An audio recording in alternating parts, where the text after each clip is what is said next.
Clockwork Orange, one of my favorite films of all time, and, well, since it's one of my favorites and this is my channel, I guess I'm going to talk about it. Clockwork Orange. What can I say that hasn't already been said about it? Well, I guess it's a 1972 film based off the 1962 novel by the same name written by Anthony Burgess. The movie was directed by Stanley Kubrick, who you might know for his other films such as Full Metal Jacket, Eyes Wide Shut, or I guess The Shining too. Clockwork Orange was pretty controversial when it first came out, garnering pretty good reviews honestly, but many people were very disappointed and upset with the movie, as obviously it tackled pretty difficult themes of what it means to be a man and what it means to be good all together. Sorry about that, guys. I was just getting dressed for the full viewing experience of Clockwork Orange. Now, I've seen this movie probably 30 times or more. I don't really know. I've watched it all the time. It's always cheers me up, and I hope you guys enjoy it as much as I do, but I don't know, it's pretty weird, so. Now, the plot of Clockwork Orange isn't really that hard to understand. I mean, it's just the story of a 15-year-old boy named Alex DeLarge who goes around every night with his gang and robs, beats up, and rapes people. Yeah. It's our main protagonist. He, robs, beats up, and, rapes people. It's one of those movies. It's one of those weird 70s movies that you probably don't want to watch. But, yeah, anyways, for the first 40 minutes of the movie, we see Alex and his gang going around doing horrible things. Like, for example, the first thing he does is he beats up a homeless man because he hates hearing the sound of drunken homeless people singing.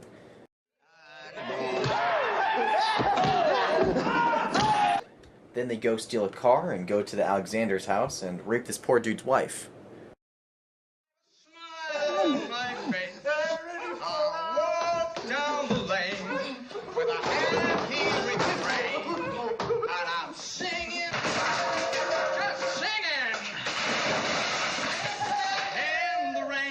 The next day, Alec pulls a sick prank on his mom and says he's sick so he doesn't have to go to school. Now that's what I call true villainy right there. Pulling a prank so you don't have to go to school? Alright, this is going to take too long if I keep on talking about this plot in detail this much, but basically there's some conflict in the gang, a couple of the members not wanting Alex to be the leader and all that. Now then, Dim, what does that great big horsey gape of a grin portend? Alright, no more picking on Dim, brother. That's part of the new way. So Alex does whatever a leader should do, and he beats the crap out of the two members. There was a window open with a stereo on, and I viddied right at once what to do.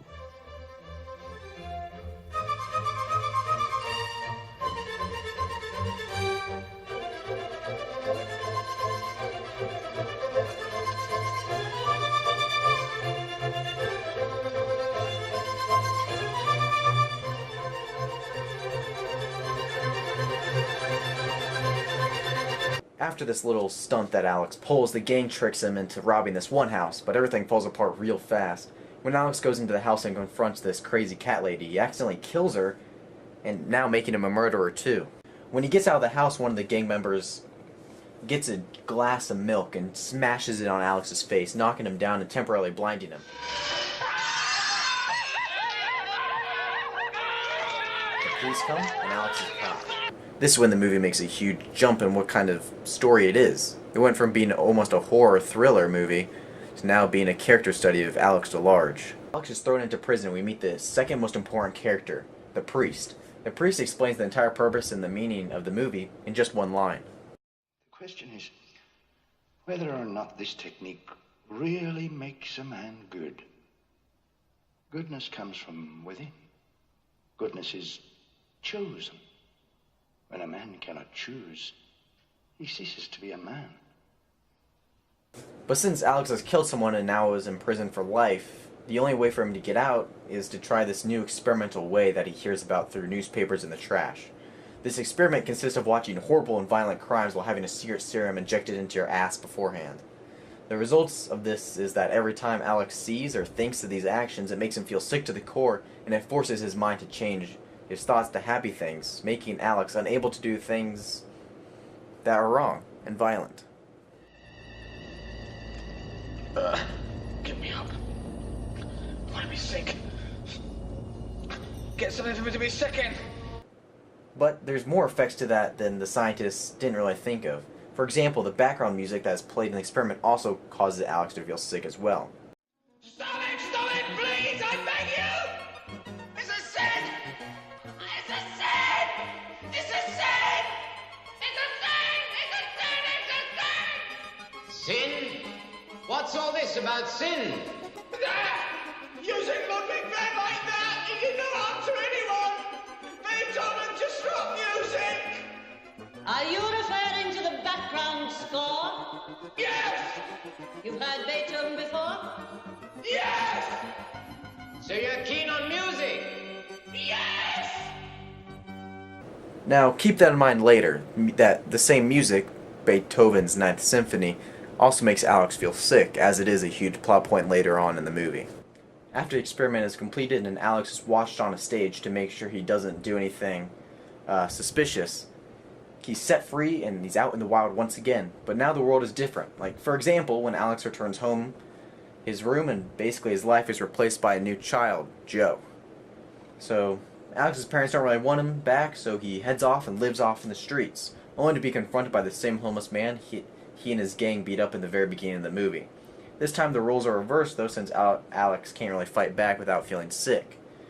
So the homeless man and his friends beat up Alex until the police have to come in and stop them. But then there's the first big twist in the third act. The police are George and Dim, members of his gang. Well,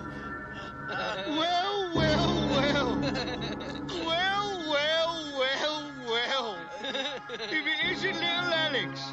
Long time no viddy, Droog. How goes? It's impossible. I don't believe it. Evidence of the old glasses. Nothing up our sleeves. And of course, since the last time Alex saw his gang, they weren't really that great of friends. His gang, they grab Alex and they torture him. They put him in the woods and they try to drown him.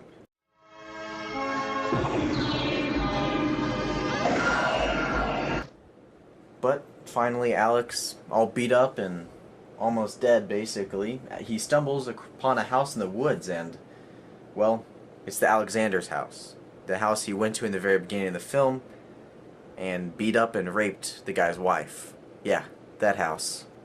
The writer / Mr. Alexander poisons Alex and locks him upstairs while the background music is blasted, aka Beethoven's Ninth Symphony, making Alex feel sick to the core, and there's nothing he can really do to stop it since it's not really his thoughts, it's just what he's hearing.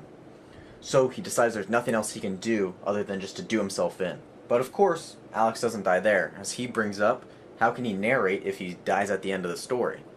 So, when he wakes up, it's obvious that he's not really okay. The psychiatrist comes in and Alex tells her that he has a reoccurring dream of doctors fiddling with his brains. But it seems that Alex is okay, as the psychiatrist comes and asks him multiple questions, and all Alex really responds with is violent answers. You sold me a crummy watch. I want my money back. You know what you can do with that watch? Stick it up your ass.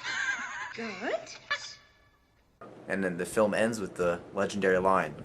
I was cured, all right.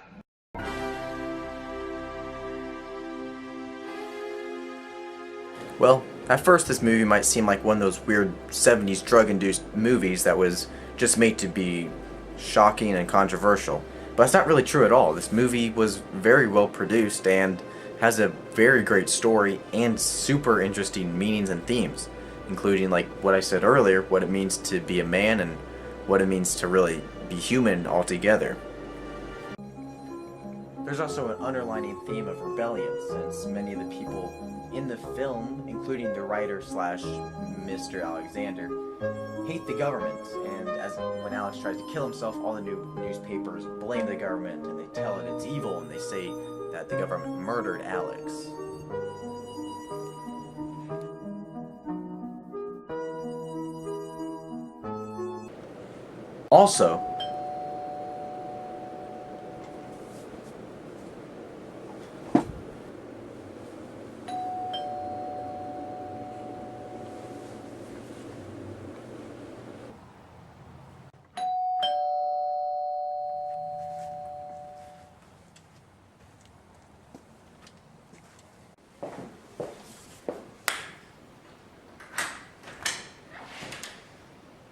Hello, sir. Please, sir, there's been a terrible accident. Please, sir, can you please let me in? Sir, my friend out here, he's dying out on the road. Sir, please, this is an emergency. Please let me in. I guess I got a telephone, yeah. Alright, yeah, just come on in.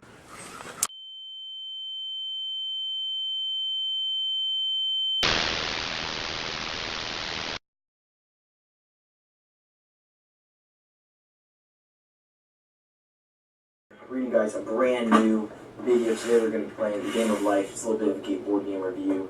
And I'm here with my friend Doug. Hey guys. Alright, and alright. So, the game of life, you guys have probably heard of it before. It's a... And, yeah.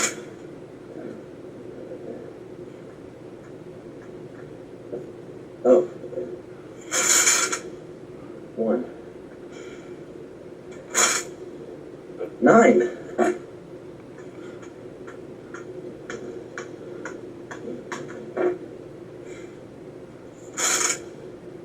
That's 6. Now tell me, I'm not bipolar. What are you doing? I'm not doing anything. Bet.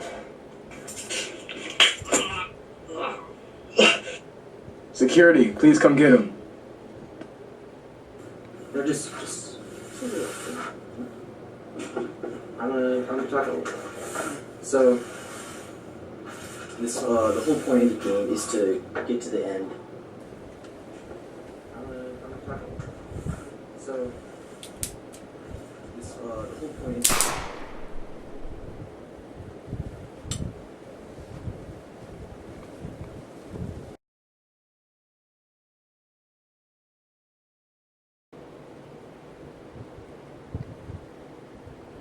Oh, hey guys, Hayden TV here, and today we're going to be talking about Clockwork Orange. Personally, it's not one of my favorite films, but I know it has a huge cult following, so I hope a few of you enjoy it. The world of A Clockwork Orange takes place in a pretty weird and confusing one. In the novel, it's the distant future, and in the movie, it's not really said. It doesn't seem like the present, but it doesn't really seem like any time. It's extremely 70s, with Alex's mother and the style of the house, and just everything in general. But the outside world is very dull and gray. But just to make it easier, let's say it takes place in the distant future, just like the book. This world also doesn't respect classical art as Alex does, as we see in his apartment building. People have graffitied all over the walls. We also see that art isn't as respected as people prop their legs up on the statues in the bar. When Alex is being cured, they also use classical music in the background, as it doesn't really mean anything to them, but as to Alex, it means everything. Art can also be used to torture, as the writer used the Ninth Symphony to bring Alex to kill himself. Alex is the only person in this world that fully understands and respects art, as we see him hitting Dim for mocking the singer on the bar.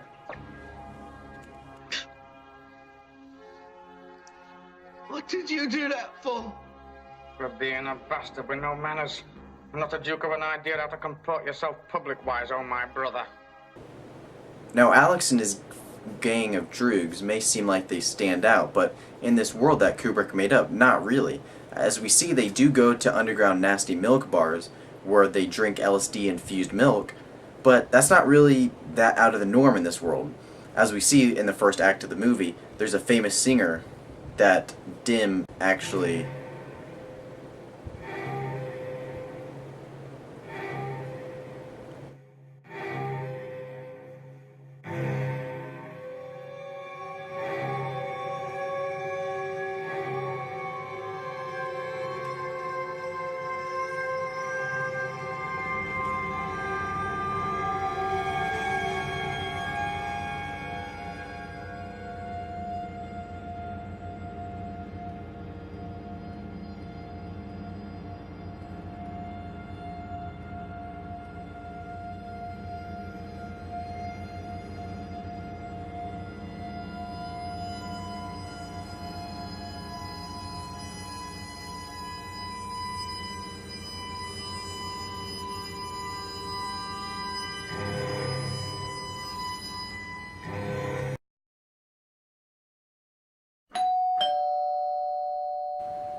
Alright, yeah, just come on in.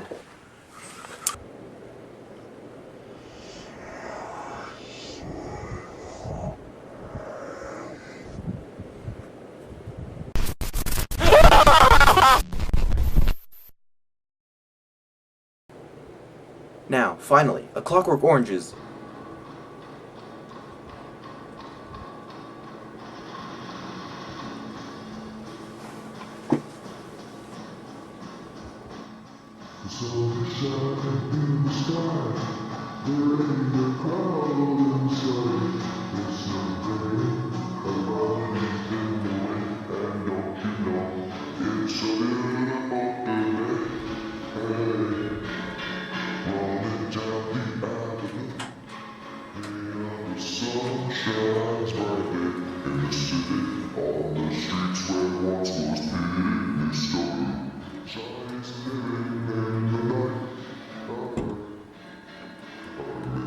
Sky,